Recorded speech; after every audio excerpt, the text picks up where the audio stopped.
ও বাবা, সকাল অনেক গড়িয়ে গেছে, রোদ ঘরের ভেতর চলে এসেছে। আর কত ঘুমাবি? রাহুল কিশোর বয়সের উচ্ছ্বসিত কণ্ঠে, এই তো মা, উঠছি, বিছানা ছাড়ছি এখনই। আজকে আর অলসতা করব না, একদম মন দিয়ে পড়াশোনা করব দেখবে। বাবা গম্ভীর ও পরিপক্ক গলায়, খুব ভালো কথা।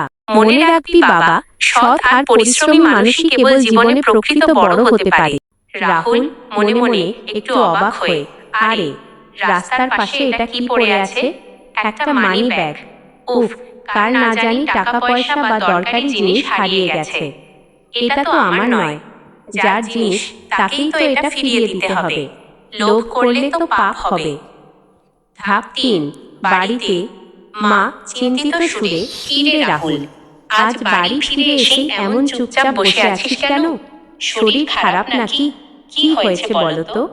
রাহুল একটু সংকোচ ও সততার সাথে, না মা, শরীর ঠিক আছে। আসলে রাস্তায় আসার সময় আমি একটা মানি ব্যাগ কুড়িয়ে পেয়েছি। বুঝতে পারছি না কি করব। বাবা সন্তুষ্ট ও গর্বিত হাসিতে, বাহ, এতে চুপচাপ থাকার কি আছে? এটা তো দারুণ একটা ভালো কাজের সুযোগ। চল আমরা দুজনে মিলে এর আসল মালিককে খুঁজে বের করি। ধাপ ৪, মানি ব্যাগ ফেরত। রাহুল ভদ্রভাবে মানি ব্যাগটি বাড়িয়ে দিয়ে, কাকু একটু শুনবেন, এটা কি আপনার মানি ব্যাগ? রাস্তায় পড়েছিল, তাই আপনার জন্য নিয়ে এলাম। একটু মিলিয়ে দেখে নিন সব ঠিক আছে কিনা। মা ছেলের পিঠে হাত বুলিয়ে, দেখলি তো বাবা, সবসময় সত্য কথা বলা এবং সততার পথে চলার ফল কতটা মধুর হয়। বাবা গর্বে বুক ফুলিয়ে, আজ তুই আমাদের মুখ উজ্জ্বল করে দিলি রাহুল। মানুষের বাহবা পাওয়ার চেয়ে নিজের বিবেকের কাছে পরিষ্কার থাকা অনেক বড় ব্যাপার। ধাপ ৫, শেষ দৃশ্য।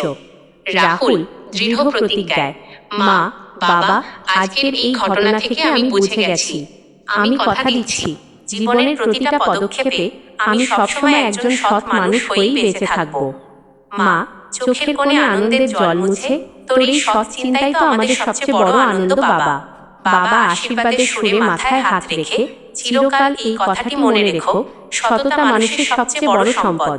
বন্ধুরা, এই ধরনের কার্টুন ভিডিও পাওয়ার জন্য আরো আমাদের পাশে সাবস্ক্রাইব করে থাকবেন। ভিডিওটা ভালো লাগলে লাইক করে সাবস্ক্রাইব করে দেন। অনেক বাচ্চাদের ভিডিও, অনেক মজাদার আমার চ্যানেলে আছে, আমার প্রোফাইলে ঢুকে সাবস্ক্রাইব করে দেন আর ভিডিওটা দেখুন। ভিডিওটা অনেক মজা পাবেন। আমি এই ধরনের ভিডিও বানায় থাকি, অনেক রাহুলের কাহিনী, অনেক আরো ডাইনি কাহিনী বানাবো। যদি আপনাদেরকে ভালো লাগে তাহলে ভিডিওটা সাবস্ক্রাইব লাইক করে দিয়ে থাকবেন।